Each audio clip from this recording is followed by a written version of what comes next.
Hello everyone, welcome back to the Harsha DSC classes. ఈరోజు మనము ఈ వీడియోలో వచ్చేసి తెలుగుకి సంబంధించినటువంటి గ్రామర్ అయితే చూద్దాము. సో తెలుగుకి సంబంధించినటువంటి గ్రామర్లో మనము అర్థాలు, అలాగే పర్యాయ పదాలు, ప్రకృతి వికృతి, ఉత్పత్తి అర్థాలు, అలాగే వాక్యాలు రకాలు, మనకు గ్రామర్లో ఉండేటటువంటి ప్రతి టాపిక్ కూడా కవర్ అయ్యే విధంగా ఈ వీడియోలో అయితే ఉంటాయండి.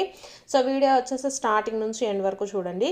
అలాగే మనకు ఆల్రెడీ ప్రీవియస్గా ఎగ్జామ్లలో అడిగినటువంటి అర్థాలు కానివ్వండి, గ్రామర్కి సంబంధించి మనల్ని ఏవేమి అడిగారో అవన్నీ కూడా దీంట్లో ఇంక్లూడ్ అయితే ఉంటాయి. సో ఈజీగా అర్థమయ్యేలాగా అందరికీ కూడా ఉంటుందండి. సో ఎస్ఏ ఎస్జిటి ఇద్దరికి కూడా యూజ్ అయితే అవుతాయి. సో వీడియో వచ్చేసి క్లియర్గా చూడండి. ఫస్ట్ చూద్దాము అర్థాలండి. ఫస్ట్ వచ్చేసి అర్థాలు. ఘనత అంటే గొప్పతనము, దరహాసము అంటే చిరునవ్వు, శిస్తు అంటే పన్ను, ఊష్టము అంటే జ్వరం అండి. ఇంతకుముందు మనల్ని టెట్లో అడగడం జరిగింది. ఊష్టము అంటే జ్వరము, తర్జుమా అంటే అనువాదము, కాపురుషులు ఇది కూడా అడిగారండి. మనకు కొత్తగా ఏవైతే ఉన్నాయో వాటిని ఇప్పుడు ఈ మధ్య అడగడం జరుగుతుందండి. ఇంతకుముందు రెగ్యులర్గా ఉండేటటువంటి బిట్సే అడిగారు. సో ఇప్పుడు కొత్తగా వచ్చినటువంటి వర్డ్స్ అడుగుతున్నారు. కాపురుషులు అంటే దుష్టులు అండి. స్వప్నము కళ, అంధకారము చీకటి, లేశము అంటే కొంచెము అండి. లేశము అంటే కొంచెము, బీజము అంటే విత్తనం, ముక్కురము అంటే అద్దం అండి. ముక్కురము అంటే అద్దము, పికము అంటే కోయిల, అలాగే మృషలు అంటే అబద్ధాలండి. మృషలు అంటే అబద్ధాలు. సో కొత్తగా వచ్చినటువంటి వర్డ్స్ 1-2 సార్లు అయితే చదువుకోండి. కంపల్సరీ ఈ క్వశ్చన్స్ అనేవి మనకు టెట్లో అడుగుతారండి. మృషలు అంటే అబద్ధాలు, శబ్దకోశము అంటే నిఘంటువు, మీ అందరికి తెలిసిందే. అపహాస్య అంటే ఎగతాళి, ఖ్యాతి అంటే కీర్తి, కాన అడవి, వెలితి అంటే కొదువ అండి. వెలితి అంటే కొదువ, జనకుడు అంటే తండ్రి, భూషణము అంటే ఆభరణం. భూషణము అంటే ఏంటి? ఆభరణము. నెక్స్ట్ పర్యాయ పదాలకు సంబంధించి చూద్దామండి. ఈ పర్యాయ పదాలు చూసుకున్నట్లయితే మనకు ఫస్ట్ది ఉదకము అండి. ఉదకము అంటే నీరు, జలము, పయస్సు. నెక్స్ట్ సెకండ్ వన్ వచ్చేసి చక్షువు అండి. చక్షువు అంటే కన్ను, నేత్రము, నయనము. అలాగే ధ్వజము అండి. ధ్వజము అంటే కేతనము, పతాకము, జెండా. దేహము అండి. దేహము అంటే శరీరము, వడలు, అలాగే తనువు. నెక్స్ట్ రక్తము అండి. రక్తము అంటే నెత్తురు, రుధిరము, శోణము. నెక్స్ట్ వహిని అండి. వహిని అంటే అగ్ని, నిప్పు, అనలము. శౌర్యము అంటే విక్రమం, పరాక్రమము. సౌరభం అంటే సువాసన, పరిమళం. హృదయము అంటే మనస్సు, చిత్తము, ఉల్లము అండి. ఇంతకుముందు మనకు ఉల్లము అనేసి అడిగారు. సో గుర్తుపెట్టుకోండి. హృదయము అంటే మనస్సు, చిత్తము మనకు ఆల్రెడీ తెలిసిందే. సో ఉల్లము అన్న కూడా హృదయానికి పర్యాయ పదాలు. నెక్స్ట్ అరి అంటే శత్రువు, వైరి, విరోధి. నెక్స్ట్ చూసుకున్నట్లయితే ప్రకృతి వికృతులు చూద్దామండి.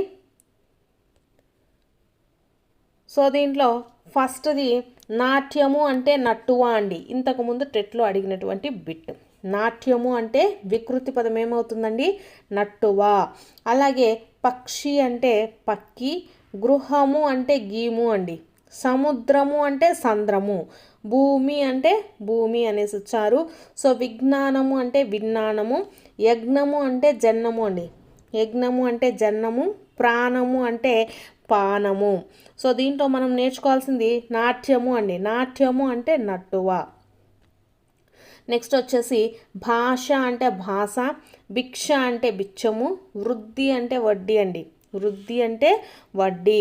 మృగము అంటే మెకము, హంస అంటే అంచ, భోజనము అంటే బోనము, బ్రహ్మ అంటే బొమ్మ అండి. బ్రహ్మ అంటే బొమ్మ. పుణ్యము అంటే పుణ్యము. సో ఇవన్నీ కూడా మనకు ఇంతకుముందు ఎగ్జామ్లలో అడిగినటువంటి క్వశ్చన్సేనండి. అలాగే ఇవి కూడా చూడండి. ముఖము అంటే మోము అండి. ముఖముకి మోము, నిద్ర అంటే నిదుర, గర్వము అంటే గర్వము. సో నెక్స్ట్ నానా అర్థాలండి. కొన్ని నానా అర్థాలు చూద్దాము. Very very important. ఫస్ట్ వచ్చేసి సుధా అండి. సుధా అంటే పాలు, అమృతము, నానా అర్థాలండి ఇవి. సుధా అంటే పాలు, అమృతము. కులము అంటే వంశము, జాతి, ఇల్లు అండి. కులము అంటే వంశము, జాతి, ఇల్లు. నెక్స్ట్ అర్థము. అర్థము అంటే ధనము అండి. ధనము, శబ్దార్థము, కారణం. సో గుర్తుపెట్టుకోండి, అర్థముకు వచ్చేసి నానా అర్థాలు ఏంటి?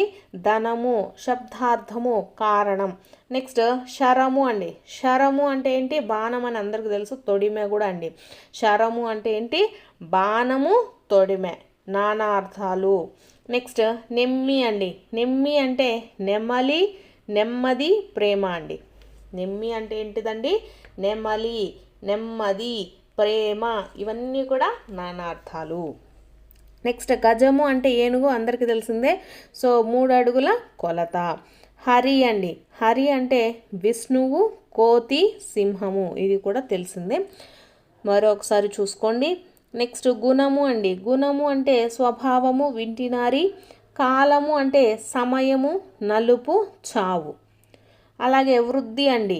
వృద్ధి అంటే అభివృద్ధి, వడ్డీ, సంతోషము. నెక్స్ట్ కొమ్మ అండి. కొమ్మ అంటే శాఖ, శ్రీ. అలాగే కోట, బురుజు కూడా అండి. కొమ్మ అంటే ఏమేమి వస్తాయండి నానార్థాలు? శాఖ, శ్రీ, కోట, బురుజు. నెక్స్ట్ గగనము అండి. గగనానికి నానార్థాలు ఏంటిదండి? ఆకాశము, శూన్యము, దుర్లభం అండి. మనకు గగనం అంటే ఆకాశం అందరికీ తెలిసిందే. సో ఇంకా నానార్థాలు ఏంటి అండి? అవి శూన్యము, దుర్లభం. అలాగే గురువుకండి. గురువుకి తండ్రి, ఉపాధ్యాయుడు, బృహస్పతి.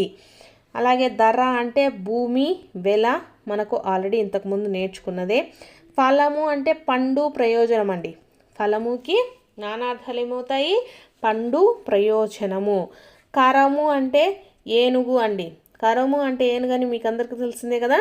సో కరము అంటే ఏనుగు తొండము, చెయ్యి, కిరణం అండి. కరముకి మనకు ఏమొస్తాయండి? ఏనుగు తొండము, చెయ్యి, కిరణము. నెక్స్ట్ చూసుకున్నట్లయితే ఉత్పత్తి అర్థాలు చూద్దామండి.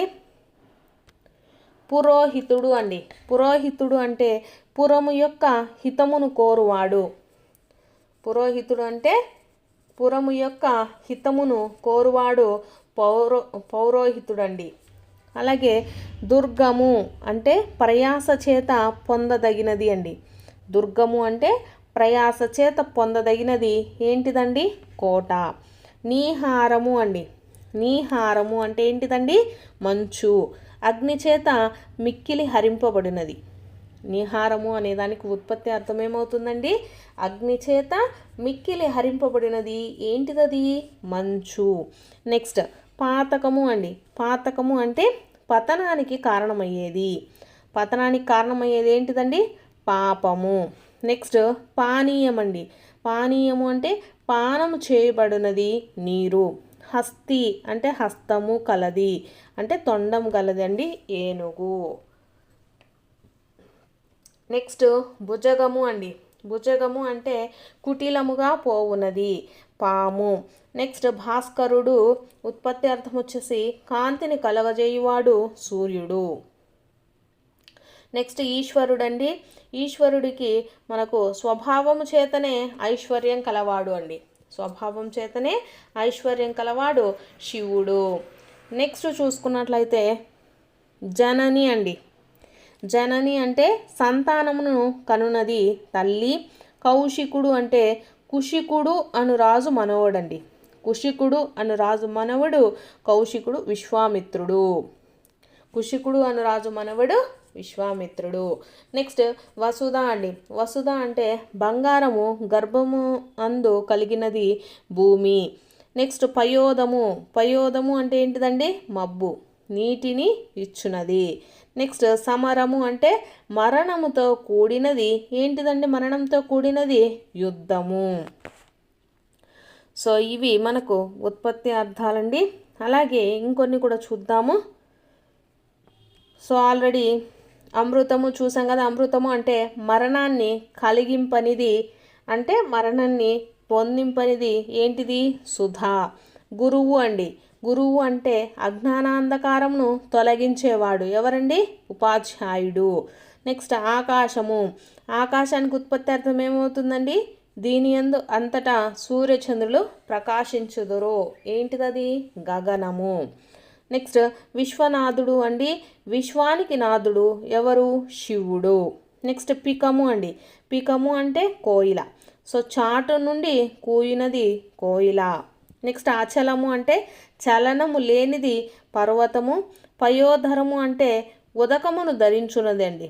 పయోధరం అంటే ఉదకమును ధరించున్నది మేఘము. నెక్స్ట్ చూద్దాము. నెక్స్ట్ ఇవి వచ్చేసి మనకు జాతీయాలండి. కంపల్సరీ గుర్తుపెట్టుకోండి. జాతీయాలు మనకు ఇంతకు ముందు కూడా అడగడం జరిగింది. కళ్ళు కాయలు కాచు, మనసులో ముళ్ళు, అంగలార్చు, ఊపిరి పీల్చుకొను, చెవి కోసుకొను, చీకు చింత, ఉగ్గుపాలతో పెట్టు, వీధి పాలు చేయు, ఏ పుట్టలో ఏ పాము ఉందో, ఇవన్నీ కూడా మనకు టెక్స్ట్ బుక్ బేస్డ్ అండి. టెక్స్ట్ బుక్లో ఉండేటటువంటివే ఇవ్వడం జరిగింది. కడుపులో పెట్టుకొను, ఇవన్నీ కూడా మనకు జాతీయాలేనండి. సో ఇవి ఇంకొన్ని జాతీయాలు, వాటి యొక్క వివరణలు చూద్దాము. Very very important. దీంట్లో మనకు చెవి నీళ్ళు కట్టుకొని పోరు, ఇది ఆల్రెడీ మనకు మొన్న ఎగ్జామ్లో అడిగినటువంటిది, చాలా షిఫ్ట్లలో అడిగారండి. సో సుగ్రీవాజ్ఞ అనేది ఒక జాతీయం అండి. సో దానికి ఏంటిదంటే అర్థము తిరుగులేని ఆదేశం అని అర్థం వచ్చే సందర్భంలో మనము ఈ సుగ్రీవాజ్ఞ అనే దాన్ని యూజ్ చేస్తామండి.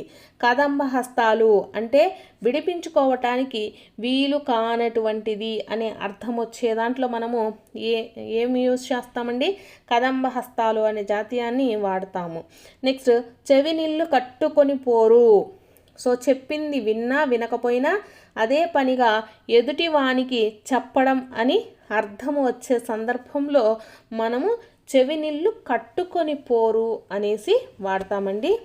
ఇంతకుముందు మనకి అడిగారు, మీరు ప్రీవియస్ పేపర్స్లలో చూసింటే తెలిసి ఉంటుంది. నెక్స్ట్ భగీరథ ప్రయత్నం అండి, మీకు అందరికీ తెలిసిందే. కార్యదీక్ష, పట్టుదలతో అసాధ్యమైన దానిని కూడా సాధించడం అనేటటువంటి అర్థంలలో భగీరథ ప్రయత్నం అనేటటువంటి జాతీయాన్ని మనము వాడతాము. నెక్స్ట్ శ్రీరామ రక్ష అనేసి ఇచ్చారండి. శ్రీరామ రక్ష అంటే సర్వరక్షకము, వజ్ర కవచము అనే అర్థంలో ఈ జాతీయాన్ని ఉపయోగిస్తాము. నెక్స్ట్ చెవిని వాని చెవిలో శంఖం మోదినట్లు, ఇది మీ అందరికీ తెలిసిందే. ఎదుటివానికి మనం ఎన్ని నీతులు చెప్పినా ప్రయోజనం లేదు అనే సందర్భంలో మనము ఇదైతే వాడతాము. నెక్స్ట్ ఇవి వచ్చేసి మనకు సంధి పదాలండి. విడదీయడం కూడా వెరీ వెరీ ఇంపార్టెంట్, మనల్ని అడుగుతూ ఉంటారు. దీంట్లో చూసుకున్నట్లయితే ఫస్ట్ మతములన్నీ. సో ఎలా విడదీస్తామండి? మతములు ప్లస్ అన్నీ, మతములన్నీ. కుటుంబం అంతా, కుటుంబము ప్లస్ అంతా అండి. ఎండుటాకు, ఎండు ప్లస్ ఆకు, ఎండుటాకు అవుతుందండి. తపోబలం, తప ప్లస్ బలం అండి. సావకాశం అంటే సా ప్లస్ అవకాశము. పూదేను అంటే పూ ప్లస్ తేనె అండి. పూదేను అంటే పూ ప్లస్ తేనె. అవయవములు అనేసి ఇచ్చారు.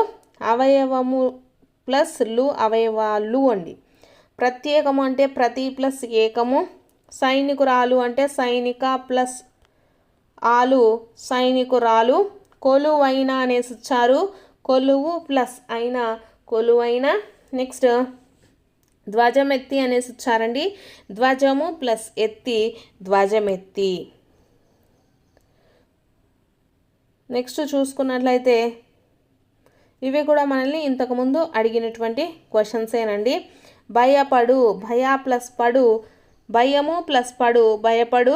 కష్టము ప్లస్ పడు, కష్టపడు అండి. ఇష్టము ప్లస్ పడు, ఇష్టపడు అవుతుంది. సో సందేహము ప్లస్ పడు, సందేహపడు అవుతుంది. అప్పుడప్పుడు వచ్చేసి అప్పుడు ప్లస్ అప్పుడు అండి. అంతః ప్లస్ ఆత్మ, అంతరాత్మ. నిహ్ ప్లస్ తేజము, నిస్తేజం అండి. Very very important. నిహ్ ప్లస్ తేజము, నిస్తేజము. జగత్ ప్లస్ నాథుడు, జగన్నాథుడు అండి. ఇంతకుముందు అడిగారు. జగత్ ప్లస్ నాథుడు, జగన్నాథుడు. వాక్ ప్లస్ మయము, వాగ్మయము. నెక్స్ట్ అతి ప్లస్ అంత, అత్యంత అండి. ఉన్నత ప్లస్ ఉన్నత ఉన్నతోన్నత అండి. ఉన్నత ప్లస్ ఉన్నత ఉన్నతోన్నత. స్నానము ప్లస్ లు వచ్చేసి మనకు ఏమవుతుందండి, స్నానాలు అవుతుంది. సో ఇక్కడ పయోనిధి అంటే పయ ప్లస్ నిధి, పయోనిధి విసర్గ సంధి అండి. అలాగే తప ప్లస్ ఫలము, తప ప్లస్ ఫలం ఏమవుతుంది, తపోఫలం అవుతుంది. సో ఇది కూడా మనకు విసర్గ సంధి. మీ గడ ఇది ప్రాతాదిక సంధి అవుతుందండి. అలాగే భయ ప్లస్ పడు, భయపడు పాడ్వాది సంధి అవుతుంది. కష్టపడు, కష్టము ప్లస్ పడు అండి, కష్టము ప్లస్ పడు కష్టపడు పాడ్వాది సంధి. సో ఇవి మనకు ఇందాక ఉన్నటువంటివే. భయము ప్లస్ పడు భయపడు పాడ్వాది సంధి. నెక్స్ట్ చూసుకున్నట్లయితే విగ్రహ వాక్యాలండి. విగ్రహ వాక్యాలలో యథావిధి అంటే విధి ఎట్లో అట్లు, అనువర్షము అంటే వర్షమును అనుసరించి అనేటటువంటిది విగ్రహ వాక్యం అవుతుంది. ఆబాల గోపాలం ఇంతకుముందు అడిగారండి, బాలుర నుంచి గోపాలుర వరకు. ముక్కంటి అంటే 3 కన్నులు కలవాడు, మీకు అందరికీ తెలిసిందే. సో దీంట్లో చతుర్ముఖుడు అండి, చతుర్ముఖుడు అంటే 4 ముఖాలు కలవాడు. పద్మాక్షి అంటే పద్మము వంటి అక్షులు కలది. నెక్స్ట్ చక్రపాణి అంటే చక్రము పానియందు కలవాడు. నెక్స్ట్ ఆజానుబాహుడు అంటే జానువుల వరకు బాహులు కలవాడు అండి. నెక్స్ట్ ఏ సమాసానికి సంబంధించిందో గుర్తించి రాయండి అనేసి ఇచ్చారండి. సో అనుకూలము, యథాశక్తి, ప్రతిమాసము, ప్రతిదినము ఇవన్నీ కూడా మనకు అవ్యయీభావ సమాసానికి చెందినవండి. నెక్స్ట్ అసహ్యము అంటే నన్ తత్పురుష సమాసం అండి. మధుర భక్తి అంటే ఉపమాన పూర్వపద కర్మధారయ సమాసము. పరుల సొమ్ము మనకు ఏ సమాసం, షష్ఠీ తత్పురుష సమాసం అవుతుంది. భార్యాభర్తలు ద్వంద్వ సమాసం. హితాహితులు వచ్చేసి ఇది కూడా మనకు ద్వంద్వ సమాసమే అవుతుంది. 5 నెలలు, 7 దీవులు సంఖ్య ఉంటే అదేమవుతుందండి మనకు ద్విగు సమాసం అవుతుంది. సో ఇవి వచ్చేసి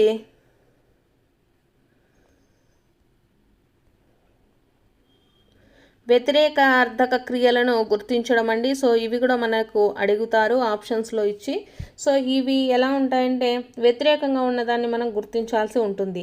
విని, తిని, చూసి, చెయ్యక అనేసి. సో దీంట్లో చెయ్యక అనేది వ్యతిరేకం అవుతుంది. సో ఇక్కడ చూస్తే చేసి, చూస్తూ, కోయక, నడిచి అనేసి ఇచ్చారు. సో కోయక, మింగక, వెళ్ళక, రాయక, చూడక ఇవన్నీ కూడా మనకు వ్యతిరేక పదాలండి. సో వ్యతిరేకార్థక క్రియలు అనేసి అంటాము. నెక్స్ట్ సామాన్య వాక్యాలను సంశ్లిష్టంగా మార్చడం అండి. సో మీ అందరికీ తెలిసిందే ఇది. జగతి ఆసుపత్రికి వెళ్ళింది, జగతి పరీక్షలు చేయించుకుంది. సో వీటిని ఎలా రాస్తామండి మనము సామాన్య వాక్యాలను సంక్లిష్ట వాక్యంగా? జగతి ఆసుపత్రికి వెళ్ళి పరీక్షలు చేయించుకుంది. సో ఒక్క వాక్యంగానే మనకు రాయాల్సి ఉంటుంది. నెక్స్ట్ చూసుకున్నట్లయితే కర్మని వాక్యాలను గుర్తించడం అండి వెరీ వెరీ ఇంపార్టెంట్. సో కర్మని వాక్యంలో మనకు కర్మ ప్రధానంగా ఉంటే ఆ వాక్యాలను ఏమంటామండి? కర్మని వాక్యాలు అంటారు. మీకు ఆల్రెడీ చాలాసార్లు నేను గ్రామర్లో చెప్పిందే. సో కర్మ ప్రధానంగా ఉన్న వాక్యాలను ఏమంటారండి? కర్మని వాక్యాలు అంటారు. సో కర్త ప్రధానంగా ఉంటే అదేమవుతుందండి? కర్తరి వాక్యం అవుతుంది. సో పేరులోనే ఉంది. సో కర్మని వాక్యాలను చూసుకున్నట్లయితే క్రియాపదాలలో పడు ఆర్ బడు అనే శబ్దాలు అనేది ఉంటాయండి. సో ఇంతకుముందు ఈ 3 స్టేట్మెంట్లు ఇచ్చేసి ఒక బిట్ అయితే ఇవ్వడం జరిగిందండి కర్మని వాక్యాలకు సంబంధించి. సో కాబట్టి మీరు ప్రతి ఒక్కటి కూడా చదువుకోవాల్సి ఉంటుంది. సో కర్మని వాక్యంలో కర్తకు వచ్చేసి చే గాని, చేత అనేటటువంటి ప్రత్యయాలు చేరి ఉంటాయండి. సో ఫర్ ఎగ్జాంపుల్స్ మనకి ఇక్కడ ఇవ్వడం జరిగింది. ఎల్లమ్మ పండ్లను అమ్మింది అనేసి ఇచ్చారు. సో మనము కర్మని వాక్యాన్ని రాసేటప్పుడు ఎలా రాస్తామండి? ఎల్లమ్మ చేత పండ్లు అమ్మబడ్డాయి. అలాగే ఆమె బిడ్డను చదివించింది. సో ఇది ఎలా మారుతుందండి? ఆమె చేత బిడ్డ చదివించబడింది అనేసి వస్తుంది. నెక్స్ట్ వైద్యుడు వైద్యం చేశాడు. సో వైద్యునిచే వైద్యం చేయబడింది. సో మనకు పడు ఆర్ బడు అనేటటువంటి శబ్దాలు ఉంటాయని మీకు ఆల్రెడీ చెప్పాను కదా. సో ఇది మనకు కర్మని వాక్యాల గురించి అండి. సో నెక్స్ట్ చూసుకున్నట్లయితే ఇవి సామర్థ్య వాక్యాలండి. ఏ రకమైన వాక్యాలు అనేసి ఇస్తారు, ఇవి కూడా వెరీ వెరీ ఇంపార్టెంట్. సో ఇక్కడ అన్నీ కూడా మనకు వాక్యాలు ఉన్నాయి, వీటికి సంబంధించి ఒక క్వశ్చన్ అనేది కంపల్సరీ ఉంటుంది. సో ఫస్ట్ చూసుకుంటే పాపాయి నడవగలదు. ఏదైనా సామర్థ్యాన్ని గురించి చెప్పినట్లయితే అది ఏ వాక్యం అవుతుందండి? సామర్థ్యార్థక వాక్యం అవుతుంది. సో పిల్లలు మీరందరూ ఆడుకోవచ్చు. సో ఇది వచ్చేసి మనకు అనుమతిని ఇచ్చినట్లు ఉంది. పిల్లలు మీరు ఆడుకోవద్దు అంటే ఏంటిది? అది అనుమతిని నిరాకరించడం.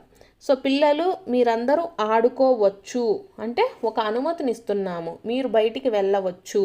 సో ఇలా అనుమతినిస్తే వాక్యాలు ఏమవుతాయండి? అనుమత్యార్థక వాక్యం అవుతుంది. వాన వస్తుందో రాదో అంటే మనకు ఇక్కడ ఆశ్చర్యార్థక వాక్యం అవుతుంది. నెక్స్ట్ వర్షాలు కురవక పంటలు పండలేదు. సో ఇక్కడ ఇది ఏ వాక్యం అవుతుందండి? హేతువార్థక వాక్యం అవుతుంది. నెక్స్ట్ అతడికి మంచి జరుగును గాక, నువ్వు పరీక్షల్లో పాస్ అవుదువు గాక, ఇట్లా. సో ఇలా ఇచ్చినప్పుడు ఇది ఏ వాక్యం అవుతుందండి? ఆశీర్వార్థక వాక్యం అవుతుంది. నెక్స్ట్ నీవు ఇటువైపు రావద్దు. సో ఇక్కడ నిషేధం అనేది మనకు క్లియర్గా తెలుస్తుంది. సో కాబట్టి ఇదేమవుతుంది? నిషేధార్థక వాక్యం అవుతుంది. ఎల్లమ్మ ఆ పని చేయగలదు. సో ఇది సామర్థ్యాన్ని తెలియజేస్తుంది కాబట్టి సామర్థ్యార్థక వాక్యం అవుతుందండి. మీరు ఇంటికి రావచ్చు. సో ఇది అనుమతిని తెలియజేస్తుంది కాబట్టి అనుమత్యార్థక వాక్యం అవుతుంది.